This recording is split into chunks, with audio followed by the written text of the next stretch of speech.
Hello learners, welcome back to our channel learn with నందు. ఇవాటి క్లాస్లో బీ అనే వర్బ్ గురించి తెలుసుకుందాం. ఈ బీకు తెలుగు మీనింగ్స్ ఏమవుతాయి? ఉండు, ఉండుట అనేవి బీకు తెలుగు మీనింగ్స్ అవుతాయి. ఈ బీ అనేది స్టేట్ను తెలుపుతుంది, స్థితిని తెలుపుతుంది. మనం ఎక్కడున్నాము, అక్కడ ఉన్నాను, ఇక్కడ ఉన్నాను, ఇక్కడ ఉంటాను, అక్కడ ఉంటాను అని అంటూ ఉంటాం కదా. ఆమె అక్కడ ఉంది, నేను ఇక్కడ ఉన్నాను అంటే మనం ఎక్కడ ఉన్నాము అని స్టేట్ని తెలుపుతుంది, స్థితిని తెలుపుతుంది, మన స్థితిని, మన స్టేట్ను తెలుపుతుంది ఈ బీ అనే వర్బ్. బీకు తెలుగు మీనింగ్స్ ఏమవుతాయి? ఉండు, ఉండుట అనేవి బీకు తెలుగు మీనింగ్స్ అవుతాయి. మనం ఈ బీ ఫార్మ్స్ గురించి తెలుసుకున్నాం. ప్రెజెంట్ టెన్స్లో ఏవి వాడతారు? ఈజ్, యామ్, ఆర్ అనే బీ ఫార్మ్స్ను వాడతారు కదా. ఈ వాజ్, వర్ అనేవి పాస్ట్లో వాడతారు. ఫ్యూచర్లో విల్ బీ అనే ఫ్యూచర్ ఫామ్ ఆఫ్ వర్బ్ను వాడతారు అని మనం బీ ఫార్మ్స్ క్లాస్లోనే తెలుసుకున్నాము కదా. ఇప్పుడు ఈ బీ ఫార్మ్స్కు వర్బ్స్ని చూద్దాం. అంటే V1, V2, V3, V4, V5 వర్బ్స్ని చూద్దాం. బీ ఫార్మ్స్, ఈ బీ ఫార్మ్స్కు V1 వర్బ్ అంటే ప్రెజెంట్లో ఏవి యూజ్ చేస్తారు అనేది చూద్దాం. ఈజ్, యామ్, ఆర్ అనేవి ఈ మూడు హెల్పింగ్ వర్బ్స్ మనము ప్రెజెంట్ టెన్స్లోనే యూజ్ చేస్తాం కదా. ఈ యామ్, ఆర్ అనేవి V1 వర్బ్స్ అవుతాయి. ప్రెజెంట్ టెన్స్లో సబ్జెక్ట్ ఐ అయినప్పుడు యామ్ అనే బీ ఫార్మ్ ఆఫ్ వర్బ్ను వాడతారు. ఈ ఆర్ అనే హెల్పింగ్ వర్బ్, ఈ ఆర్ అనే be form of verb subject plural అయినప్పుడు, సబ్జెక్టు ప్లూరల్ అంటే first person plural, second person singular and second person plural, third person plurals అయినప్పుడు, సబ్జెక్టు ప్లూరల్స్ అయినప్పుడు, బహువచనాలు అయినప్పుడు ఈ ఆర్ అనే బీ ఫార్మ్ ఆఫ్ వర్బ్ను వాడతారు కదా. యామ్ అనేది ఫస్ట్ పర్సన్ సింగులర్ ఐకి యూజ్ చేస్తారు. ఈ యామ్, ఆర్ అనేవి V1 వర్బ్స్ అవుతాయి.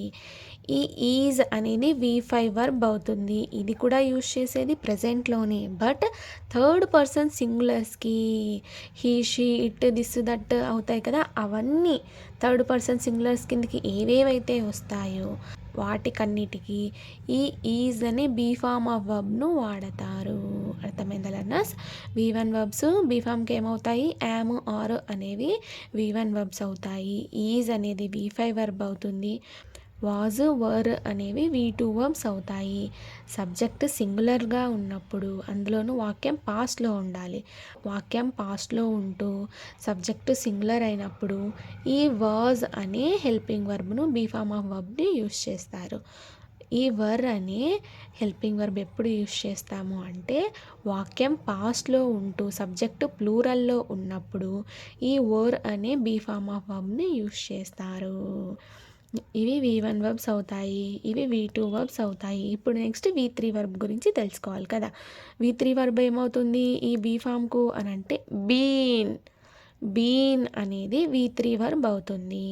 అర్థమైందా లెర్నర్స్? V4 వర్బ్ ఏమవుతుంది? ఈ బీ ఫామ్కు V4 వర్బ్ ఏమవుతుంది అంటే బీయింగ్కు తెలుగు మీనింగ్ ఏమవుతుంది? ఉంటూ అనేది V4 వర్బ్ అవుతుంది ఈ బీ ఫామ్కు. అర్థమైందా లెర్నర్స్? V4 ఫామ్ బీ ఫామ్కి ఏమవుతుంది? బీయింగ్, ఉంటూ అనేది V4 వర్బ్ అవుతుంది, మెయిన్ వర్బ్ అవుతుంది. ఫ్యూచర్ వర్బ్ ఏమవుతుంది ఈ బీకు అని అంటే విల్ బీ అవుతుంది. Will plus present verb V1 కదా. Future form plus present verb V1 ఉన్నప్పుడు దాన్ని ఫ్యూచర్ ఫామ్ అంటారు. సో ఇక్కడ బీ ఫామ్కు ఫ్యూచర్ వర్బ్ ఏమవుతుంది? విల్ బీ అని అవుతుంది కదా. V1 చూసాం, V2 చూసాం, V3 చూసాం, V4 చూసాం, ఇప్పుడు V5 ఏమవుతుంది? ఈజ్ అనేది V5 అవుతుంది. ఇది థర్డ్ పర్సన్ సింగులర్స్కి యూజ్ చేస్తారు. అర్థమైందా లెర్నర్స్? ఇవన్నీ V1 వర్బ్స్ అవుతాయి, ఇవి V2 వర్బ్స్ అవుతాయి. బీన్ అనేది V3 వర్బ్ అవుతుంది, బీయింగ్ అనేది V4 వర్బ్ అవుతుంది, ఈజ్ అనేది V5 వర్బ్ అవుతుంది, విల్ బీ అనేది ఫ్యూచర్ వర్బ్ అవుతుంది. అర్థమైందా లర్నర్స్? ఈ బీకు తెలుగు మీనింగ్స్ ఏమవుతాయి? ఉండు, ఉండుట అనేవి బీకు తెలుగు మీనింగ్స్ అవుతాయి. ఈ బీ ఏం తెలుపుతుంది మనకు అంటే స్టేట్ను తెలుపుతుంది. అర్థమైందా లర్నర్స్? మన యొక్క స్థితిని తెలుపుతుంది ఈ బీ అనే హెల్పింగ్ వర్బ్. అర్థమైందా లర్నర్స్? ఇప్పుడు బీ ఫామ్కు సంబంధించి కొన్ని ఎగ్జాంపుల్స్ చూద్దాం. నేను ఇక్కడ ఉంటాను. నేను ఇక్కడ ఉంటాను అనేది ఈ వాక్యం ఏ వాక్యం అవుతుంది అనంటే ప్రెజెంట్ వాక్యం అవుతుంది. ప్రెజెంట్ వాక్యాలకి ఏ వర్బ్స్ని యూస్ చేయాలి? ప్రెజెంట్ వర్బ్స్ని యూస్ చేయాలి కదా. అంటే V1 V5 వర్బ్స్ని యూస్ చేయాలి అన్నమాట. సబ్జెక్టు బట్టి సింగులరా ప్లూరలా అంటే V1 వర్బ్ యూస్ చేయాలా, V5 వర్బ్ యూస్ చేయాలా అనేది డిసైడ్ అవుతుంది. నేను ఇంగ్లీష్లో ఏమంటారు? ఐ అని అంటారు. ఫస్ట్ పర్సన్ సింగులర్ అవుతుంది. ఇక్కడ అనేదాన్ని ఇంగ్లీష్లో ఏమంటారు? హియర్ అని అంటారు. ఉంటాను అనేదాన్ని ఇంగ్లీష్లో ఏమంటారు? బీ అని అంటారు. ఉండు, ఉండుట అనేవి ఇక్కడ బీకు అర్థాలు కదా. నేను ఉంటాను కాబట్టి ఇక్కడ ఉంటానుకు మీనింగ్ ఏమవుతుంది? బీ అవుతుంది. అర్థమైందా లర్నర్స్? ఈ వాక్యం ప్రెజెంట్ వాక్యం అవుతుంది. ఈ వాక్యం ఇంగ్లీష్ సెంటెన్స్ ఫార్ములా యూస్ చేసి రాసినట్టయితే ఇంగ్లీష్లో ఐ బీ హియర్ అని అవుతుంది. ఐ అనేది సబ్జెక్ట్ అవుతుంది, ఫస్ట్ పర్సన్ సింగులర్ అవుతుంది. బీ అనేది హెల్పింగ్ వర్బ్ అవుతుంది, బీ ఫార్మ్ ఆఫ్ వర్బ్ అవుతుంది. హియర్ అనేది ఇక్కడ మన స్టేట్ను తెలుపుతుంది, ఎక్కడ ఉన్నాము అనేది మనకు తెలుపుతుంది. ఫైనల్గా ఈ వాక్యం ఐ బీ హియర్ అని అవుతుంది. నేను అక్కడ ఉంటాను. ప్రజెంట్ అయితే అక్కడ లేను, అక్కడ ఉంటాను అనేది ఫ్యూచర్ వాక్యం అవుతుంది. నేను ఇంగ్లీష్లో ఏమంటారు? ఐ అని అంటారు. అక్కడ అనేదాన్ని ఇంగ్లీష్లో ఏమంటారు? దేర్ అని అంటారు. ఉంటాను అనేదాన్ని ఇంగ్లీష్లో ఏమంటారు? విల్ బీ అని అంటారు. ఇది ఫ్యూచర్ వాక్యం కాబట్టి ఫ్యూచర్ వర్బ్ని యూస్ చేయాలి. బీకు ఫ్యూచర్ వర్బ్ ఏమవుతుంది? విల్ బీ అని అవుతుంది. సో ఫైనల్గా ఈ వాక్యం ఇంగ్లీష్లో రాస్తే ఐ విల్ బీ దేర్ అని అవుతుంది. ఐ అనేది సబ్జెక్ట్ అవుతుంది, విల్ బీ అనేది బీకు ఫ్యూచర్ ఫార్మ్ ఆఫ్ వర్బ్ అవుతుంది, దేర్ అనేది ఇక్కడ స్టేట్ను తెలుపుతుంది, అంటే మన యొక్క స్థితిని తెలుపుతుంది. నీవు ఇక్కడే ఉండు అంటే ఇది ప్రెజెంట్ వాక్యం అవుతుంది. నీవు ఇంగ్లీష్లో ఏమంటారు? యూ అని అంటారు. ఇక్కడే అనేదాన్ని ఇంగ్లీష్లో ఏమంటారు? హియర్ అని అంటారు. ఉండు అనేదాన్ని ఇంగ్లీష్లో ఏమంటారు? బీ అని అంటారు. ఫైనల్గా ఈ వాక్యం యూ బీ హియర్ అని అవుతుంది కదా. యూ అనేది సబ్జెక్ట్ అవుతుంది, బీ అనేది be form of verb helping verb అవుతుంది, హియర్ అనేది ఇక్కడ ఆబ్జెక్ట్ అవుతుంది. లేదా ఈ వాక్యానికి ఇంకో విధంగా కూడా చెప్పచ్చు. యూ స్టే హియర్ అంటే నీవు ఇక్కడ ఉండు అని అర్థం. ఈ వాక్యాన్ని ఈ విధంగా కూడా చెప్పవచ్చును. యూ అనేది సబ్జెక్ట్ అవుతుంది, స్టే అనేది ఇక్కడ వర్బ్ అవుతుంది, హియర్ అనేది ఇక్కడ ఆబ్జెక్ట్ అవుతుంది. స్టేకు తెలుగు మీనింగ్ కూడా ఉండుట అనే అవుతుంది. ఆమె అక్కడ ఉంది అనే ఈ వాక్యం ఏ వాక్యం అవుతుంది అంటే ప్రెజెంట్ వాక్యం అవుతుంది. ప్రెజెంట్ అక్కడ ఆమె ఉంది అని అర్థం. ఆమెను ఇంగ్లీష్లో ఏమంటారు? షీ అని అంటారు. ఉంది అనేదాన్ని ఇంగ్లీష్లో ఏమంటారు? బీ అని అంటారు. అక్కడ అనేదాన్ని ఇంగ్లీష్లో ఏమంటారు? దేర్ అని అంటారు కదా. ఇక్కడ మీకు డౌట్ రావచ్చు, ఉందిని ఇంగ్లీష్లో బీ అని అంటారు, షీ బీ దేర్ అని అవ్వచ్చు కదా అని మీకు డౌట్ రావచ్చు. అది తప్పు. ఎందుకు అంటే థర్డ్ పర్సన్ సింగులర్గా సబ్జెక్ట్ వచ్చినప్పుడు మనం ప్రెజెంట్ వర్బ్ ఏం యూస్ చేయాలనుకున్నాం? ఈజ్ అనే V5 వర్బ్ని యూస్ చేయాలి అని అనుకున్నాం కదా. సో ఇక్కడ ఈజ్ అనే హెల్పింగ్ వర్బ్ రావాలి, బీ అనే హెల్పింగ్ వర్బ్ రాకూడదు. ఇది ప్రెజెంట్ వాక్యం కదా. V1 V5 వర్బ్స్ని యూస్ చేయాలి. సబ్జెక్టు బట్టి V1 V5 వర్బ్స్ అనేది డిసైడ్ అవుతుంది. ఇక్కడ V1 వర్బ్నే యూస్ చేయాలి. షీ అనేది థర్డ్ పర్సన్ సింగులర్ కాబట్టి ఈజ్ అనే V5 వర్బ్ని యూస్ చేసాము. అర్థమైందా లర్నర్స్? ఈ వాక్యం ప్రెజెంట్ వాక్యం అవుతుంది, ఫ్యూచర్ వాక్యం కాదు. So she will be there అని కూడా యూస్ చేయకూడదు. షీ విల్ బీ దేర్కు మీనింగ్ ఏమవుతుంది? ఆమె అక్కడ ఉంటుంది అని అవుతుంది. బట్ ఇక్కడ ఏముంది తెలుగులో వాక్యము? ఆమె అక్కడ ఉంది అని ఉంది కాబట్టి షీ ఈజ్ దేర్ అని ఇంగ్లీష్లో అవుతుంది. షీ అనేది సబ్జెక్ట్ అవుతుంది, ఈజ్ అనేది V5 వర్బ్ అవుతుంది, దేర్ అనేది ఇక్కడ ఆబ్జెక్ట్ అవుతుంది. ఆమె యొక్క స్టేట్ను, ఆమె యొక్క స్థితిని చెప్తుంది. నేను ఇక్కడ ఉన్నాను అంటే ప్రెజెంట్ ఇక్కడ నేను ఉన్నాను అని అర్థం కదా. సో ఇది ప్రెజెంట్ వాక్యం అవుతుంది. నేను ఇంగ్లీష్లో ఏమంటారు ఐ అని అంటారు. ఇక్కడ అనేదాన్ని ఇంగ్లీష్లో ఏమంటారు హియర్ అని అంటారు. ఉన్నాను అనేదాన్ని ఇంగ్లీష్లో ఏమంటారు యామ్ అని అంటారు. ఫైనల్గా ఈ వాక్యం ఇంగ్లీష్ సెంటెన్స్ ఫార్ములా యూస్ చేసి ఇంగ్లీష్లో రాసినట్టయితే ఐ యామ్ హియర్ అని అవుతుంది. ఐ అనేది సబ్జెక్ట్ అవుతుంది, ఫస్ట్ పర్సన్ సింగులర్ అవుతుంది. ఫస్ట్ పర్సన్ సింగులర్కి ప్రెజెంట్లో V1 వర్బ్ ఏం యూస్ చేస్తాం యామ్ అనే బీ ఫార్మ్ ఆఫ్ వర్బ్ని యూస్ చేస్తారు కదా. హియర్ అనేది ఇక్కడ స్టేట్ను తెలుపుతుంది. నీవు అక్కడ ఉంటావు, ఇంకా లేదు అక్కడ ఆమె ఉంటుంది కాబట్టి ఇది ఫ్యూచర్ వాక్యం అవుతుంది. నీవు ఇంగ్లీష్లో ఏమంటారు యూ అని అంటారు, సెకండ్ పర్సన్ సింగులర్ అవుతుంది. అక్కడ అని ఇంగ్లీష్లో ఏమంటారు దేర్ అని అంటారు. ఉంటావు అనేదాన్ని ఇంగ్లీష్లో ఏమంటారు విల్ బీ అని అంటారు కదా. ప్రజెంట్ అక్కడ లేదు ఉంటుంది కాబట్టి ఇక్కడ విల్ బీ అనే ఫ్యూచర్ వర్బ్ని తీసుకున్నాము. యూ అనేది సెకండ్ పర్సన్ సింగులర్ అవుతుంది, విల్ బీ అనేది బీకు ఫ్యూచర్ ఫార్మ్ ఆఫ్ వర్బ్ అవుతుంది. దేర్ అనేది ఇక్కడ ఆబ్జెక్ట్ అవుతుంది, ఆమె యొక్క స్టేట్ను తెలుపుతుంది. ఈ వాక్యం ఇంగ్లీష్లో రాస్తే యూ విల్ బీ దేర్ అని అవుతుంది. I want to be doctor, నేను డాక్టర్గా ఉండాలని అనుకుంటున్నాను అని అర్థం. అంటే డాక్టర్గా ఉండాలని అనుకుంటున్నాను, ఉండు అని మీనింగ్ వస్తుంది. ఐ అనేది సబ్జెక్ట్ అవుతుంది, వాంట్ అనేది ప్రెజెంట్ వర్బ్ V1 అవుతుంది. టు బీ డాక్టర్ అనేది ఇక్కడ ఆబ్జెక్ట్ అవుతుంది, అంటే డాక్టర్గా ఉండాలని అనుకుంటున్నాను అని అర్థం. ఇది S1 వాక్యం అవుతుంది. I want to become doctor అంటే నేను డాక్టర్ అవ్వాలని అనుకుంటున్నాను, బాగా చదువుకొని డాక్టర్ అవ్వాలని అనుకుంటున్నాను అంటే చేంజ్ అవుట అని అర్థం కదా. ఇప్పుడైతే నేను నార్మల్ పర్సన్ బాగా చదువుకొని డాక్టర్గా చేంజ్ అవ్వాలనుకుంటున్నాను అని ఈ వాక్యం యొక్క అర్థం.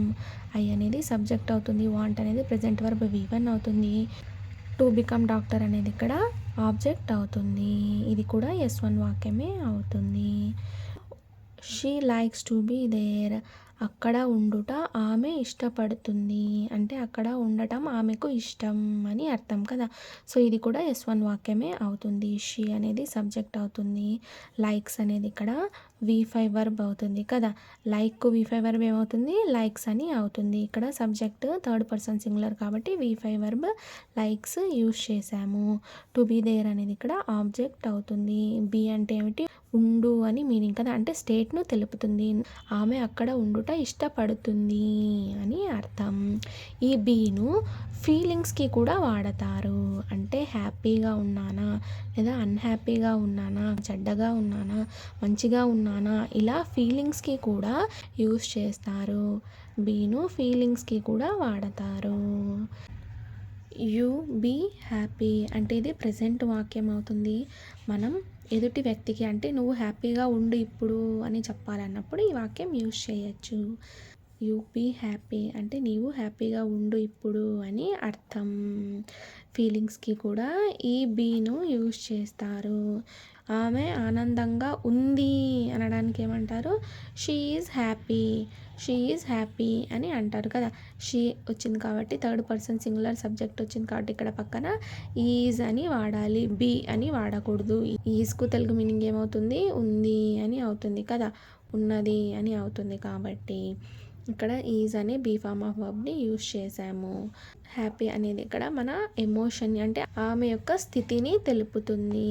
అర్థమైందా లెర్నర్స్? ఆమె ఎలా ఉంది, హ్యాపీగా ఉందా, సాడ్గా ఉందా, ఎలా ఉంది అనే స్టేట్ను తెలుపుతుంది. ఆమె ఆనందంగా ఉంది అనే వాక్యం షీ ఈజ్ హ్యాపీ అని అవుతుంది. ఐ బీ గుడ్ అంటే తెలుగు మీనింగ్ ఏమవుతుంది మంచిగా ఉంటాను, నేను మంచిగా ఉంటాను అని అర్థం. ఈ బీకు వర్బ్స్ చూద్దాం. బీయింగ్ అనేది V4 వర్బ్ అవుతుంది, తెలుగులో మీనింగ్ ఉంటూ అని అవుతుంది. ఈజ్, యామ్, ఆర్ అనేవి ప్రెజెంట్ వాక్యాలకి యూస్ చేస్తారు. యామ్, ఆర్ అనేవి V1 వర్బ్స్ అవుతాయి. ఈజ్ అనేది ఇక్కడ V5 వర్బ్ అవుతుంది. సబ్జెక్ట్ థర్డ్ పర్సన్ సింగులర్ అయినప్పుడు ఈజ్ అనే V5 వర్బ్ని యూస్ చేస్తారు. ఈ యామ్ అనే V1 వర్బ్ను సబ్జెక్ట్ ఐ వచ్చినప్పుడు అంటే ఫస్ట్ పర్సన్ సింగులర్ వచ్చినప్పుడు యూస్ చేస్తారు. ఈ ఆర్ అనే V1 వర్బ్ను ప్రెజెంట్లోనే యూస్ చేస్తాము. ఈ ఆర్ అనే V1 వర్బును సబ్జెక్టు ప్లూరల్ అయినప్పుడు, అంటే first person plural, second person singular and second person plural, third person ప్లూరల్స్కి ఈ ఆర్ను యూస్ చేస్తారు. ఈ 3 వర్బ్స్ యూస్ చేసేది ప్రెజెంట్లోనే. వాజ్, వర్ అనేవి V2 వర్బ్స్ అవుతాయి. ఈ వాజ్ అనే V2 వర్బ్ వాక్యం పాస్ట్లో ఉండి సబ్జెక్టు సింగులర్గా ఉన్నప్పుడు వాజ్ని యూస్ చేస్తారు. అదే వాక్యం పాస్ట్లో ఉండి సబ్జెక్టు ప్లూరల్లో ఉన్నప్పుడు వర్ అనే V2 వర్బ్ని యూస్ చేస్తారు. విల్ బీ అనేది బీకు ఫ్యూచర్ ఫామ్ ఆఫ్ వర్బ్ అవుతుంది, అంటే ఫ్యూచర్ వాక్యాలకు వాడతారు. బీన్ అనేది V3 వర్బ్ అవుతుంది. బీయింగ్ అనేది V4 వర్బ్ అవుతుంది. ఈజ్ అనేది ఇక్కడ V5 వర్బ్ అవుతుంది. అర్థమైందా లెర్నర్స్? ఇప్పుడు బీయింగ్ యూస్ చేసి కొన్ని వాక్యాలు చూద్దాం. యు ఆర్ బీయింగ్ రూడ్ అంటే నీవు దుడుసుగా చేస్తున్నావు అని అర్థం. అంటే ఇప్పుడు నువ్వు ప్రజెంట్ దుడుసుగా ఉన్నావు అని అర్థం. యు అనేది సబ్జెక్ట్ అవుతుంది. ఆర్ అనేది ఇక్కడ హెల్పింగ్ వర్బ్ అవుతుంది, బీ ఫామ్ ఆఫ్ వర్బ్ అవుతుంది. Second person singular, second person ప్లూరల్కి ఏ వర్బ్ని యూస్ చేయాలి? ఆర్ అనే హెల్పింగ్ వర్బ్ని యూస్ చేయాలి. సో ఇక్కడ ఆర్ అనే V1 వర్బ్ వచ్చింది. బీయింగ్ అనేది ఇక్కడ ఉంటూ అని మీనింగ్ ఇస్తుంది కదా, V4 వర్బ్ అవుతుంది, మెయిన్ వర్బ్ అవుతుంది. రూడ్ అంటే మీనింగ్ ఏమిటి? దుడుసుగా ఉన్నావు అని అర్థం. సో ఫైనల్గా ఈ వాక్యం R1 వాక్యం అవుతుంది. అంటే ప్రజెంట్ నీవు రూడ్గా ఉన్నావు, రూడ్గా బిహేవ్ చేస్తున్నావు అని ఈ వాక్యం యొక్క అర్థం. యూ బీ రూడ్ ఆల్వేస్ అంటే నీవు ఎల్లప్పుడూ దుడుసుగా ఉంటున్నావు అని అర్థం. ఉంటావు, ఎల్లప్పుడూ నీవు దుడుసుగానే ఉంటావు అని అర్థం కదా. సో S1 వాక్యం అవుతుంది, ఎందుకంటే ఆల్వేస్ అని వచ్చినప్పుడు అంటే ఎప్పుడు అది రిపీట్గానే జరుగుతుంది కాబట్టి S1 వాక్యం అవుతుంది. యు అనేది సబ్జెక్ట్ అవుతుంది. బీకు తెలుగు మీనింగ్ ఉండు అని అవుతుంది. రూడ్ అంటే దుడుసుగా అని అర్థం. ఆల్వేస్ అంటే ఎప్పుడు అని అర్థం. ఫైనల్గా ఈ వాక్యం యూ బీ రూడ్ ఆల్వేస్ అనే ఇంగ్లీష్ వాక్యానికి తెలుగు మీనింగ్ నీవు ఎల్లప్పుడూ ఎప్పుడు దుడుసుగా ఉంటావు అని అర్థం. You are being mad present ఇప్పుడు నువ్వు పిచ్చిగా ఉంటున్నావు అని అర్థం. ఈ వాక్యం R1 వాక్యం అవుతుంది, అంటే ప్రజెంట్ ఇప్పుడు అది జరుగుతూ ఉంది అని అర్థం. యు అనేది సబ్జెక్ట్ అవుతుంది. ఆర్ అనేది V1 వర్బ్ అవుతుంది, ప్రజెంట్ వర్బ్ అవుతుంది, హెల్పింగ్ వర్బ్ అవుతుంది. బీయింగ్ అనేది V4 వర్బ్, మెయిన్ వర్బ్ అవుతుంది. మ్యాడ్ అనేది ఇక్కడ ఆబ్జెక్ట్ అవుతుంది. యు బీ మ్యాడ్ అంటే నీవు మ్యాడ్గా ఉంటావు అని అర్థం. ఇది S1 వాక్యం అవుతుంది, అంటే ఎల్లప్పుడూ నీవు పిచ్చిగా ఉంటావు అని అర్థం. యు అనేది సబ్జెక్ట్ అవుతుంది. బీ అనేది బీ ఫామ్ ఆఫ్ వర్బ్ అవుతుంది. మ్యాడ్ అనేది ఇక్కడ ఆబ్జెక్ట్ అవుతుంది. షీ ఈజ్ బీయింగ్ క్రేజీ ఆమె వింతగా ఉంది, వింతగా ఉంటున్నది అని అర్థం. అంటే ఇది ప్రజెంట్ R1 వాక్యం అవుతుంది కదా. షీ అనేది సబ్జెక్ట్ అవుతుంది. ఈజ్ అనేది V5 వర్బ్ అవుతుంది, బీ ఫామ్ ఆఫ్ వర్బ్ అవుతుంది. బీయింగ్ అనేది మెయిన్ వర్బ్ V4 అవుతుంది. క్రేజీ అనేది ఇక్కడ ఆబ్జెక్ట్ అవుతుంది, అంటే ఆమె ప్రజెంట్ ఇప్పుడు వింతగా ఉంది అని అర్థం. షీ బీ క్రేజీ అని వాడకూడదు, షీ ఈజ్ క్రేజీ అని వాడవచ్చును. థర్డ్ పర్సన్ సింగులర్స్ వచ్చినప్పుడు పక్కన ఈజ్ అనే వర్బ్ వాడాలి, బీ ఫామ్ ఆఫ్ వర్బ్ను వాడాలి. సో ఈ వాక్యం కరెక్ట్, ఇలా వాడకండి. షీ ఈజ్ క్రేజీ అనే వాక్యానికి తెలుగు మీనింగ్ వింతగా ఉంది అని అర్థం. దే ఆర్ బీయింగ్ ఇంటెలిజెంట్ వాళ్ళు ఇంటెలిజెంట్గా అంటే తెలివిగా ఉంటున్నారు అని అర్థం. దే అనేది సబ్జెక్ట్ అవుతుంది, థర్డ్ పర్సన్ ప్లూరల్ అవుతుంది. ఆర్ అనేది V1 వర్బ్ అవుతుంది, హెల్పింగ్ వర్బ్ అవుతుంది. బీయింగ్ అనేది మెయిన్ వర్బ్ V4 అవుతుంది. ఇంటెలిజెంట్ అనేది ఇక్కడ ఆబ్జెక్ట్ అవుతుంది. ఈ వాక్యం ప్రెజెంట్ వాక్యం R1 వాక్యం అవుతుంది. దే ఆర్ ఇంటెలిజెంట్ వాళ్ళు ఇంటెలిజెంట్ అంటే తెలివిగా ఉన్నారు అని అర్థం. ఈ వాక్యానికి తెలుగు మీనింగ్ వారు తెలివిగలవారు. దే అనేది థర్డ్ పర్సన్ సింగులర్ అవుతుంది. ఆర్ అనేది హెల్పింగ్ వర్బ్ అవుతుంది. ఇంటెలిజెంట్ అనేది ఇక్కడ ఆబ్జెక్ట్ అవుతుంది. అర్థమైందా లెర్నర్స్? ఈ బీకు తెలుగు మీనింగ్ ఏమవుతుంది? ఉండు, ఉండుట అనేవి తెలుగు మీనింగ్స్ అవుతాయి. అంటే బీ అనేది మన యొక్క స్టేట్ను తెలుపుతుంది, మన యొక్క స్థితిని తెలుపుతుంది. అర్థమైందా learners? Thank you so much for watching this video. Please subscribe to learn with Nandu channel for more videos. Thank you.